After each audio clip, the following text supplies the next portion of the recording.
नारायण नारायण। आज का विषय है पैसा नीति धर्म से कमाएं।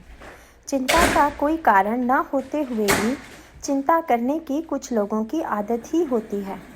व्यवहार में चिंता एक बड़ा विकल्प है। पैसा होने के कारण यदि चिंता होने लगे तो उस पैसे से हाथ धो लेना क्या उचित नहीं होगा? पैसा फेंक मत दो, लेकिन पैसे से प्रेम भी मत करो। जी जान से पैसा कमाकर वही यदि दुख का कारण होने लगे तो क्या फ़ायदा? पैसा कोई जीवन का सर्वस्व नहीं है या सर्वश्रेष्ठ ध्येय भी नहीं है। व्यवहार में जीवन के लिए पैसा तो ज़रूरी है, अतः उसे नीति का पालन कर अपने पेट भर के लिए जितना आवश्यक है उतना कमाएं।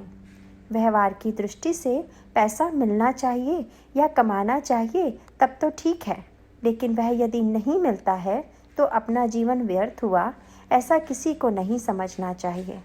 पैसा यदि मिलता है तो भगवान की इच्छा से मिला है, और यदि अनिवार्य कारण से खर्च हो गया अर्थात चला गया तो भगवान की इच्छा से चला गया, ऐसा मानकर अपना समाधान बिगड़ने ना दें। पैसा चला गया तो कोई इज्जत नहीं जाती। अपनी प्रतिष्ठा या अपनी इज्जत अपने आचरण पर निर्भर होती है। ऐसी कहावत है कि पैसा पर्याप्त होकर बचेगा इतना कमाइए। लेकिन संसार में हम क्या अनुभव करते हैं?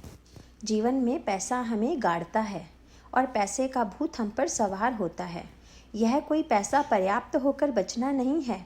इसके विपरीत हम उसे गाड़कर उस पर सवार हो जाएं और उसके सीने पर नाचें। मनुष्य हमेशा कहता है कि मुझे अपने बाल बच्चों के लिए कुछ पैसों की व्यवस्था करके रखनी चाहिए। मैं क्या आज हूँ, कल नहीं। किंतु हम जैसे निश्चित रूप से नहीं होंगे, वैसे अपने बाल बच्चों का भी क्या भरोसा है? यह बात मनुष्य के ध्यान में ही नहीं आती। योग वशिष्ठ में उदाहरण है कि पैसों के कारण रामचंद्र उदास हो गए। वैसे वही तत्व हम पर चरितार्थ होता है। दोनों में इतना अंतर ही है कि राम की उदासी पैसा था इसलिए थी, हमारी उदासी पैसा न होने के कारण है। पैसा न होने के कारण हम उदास क्यों होते हैं?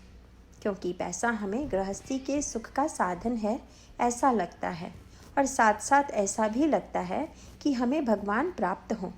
अब हम अपने पैसे के दो विभाग करें।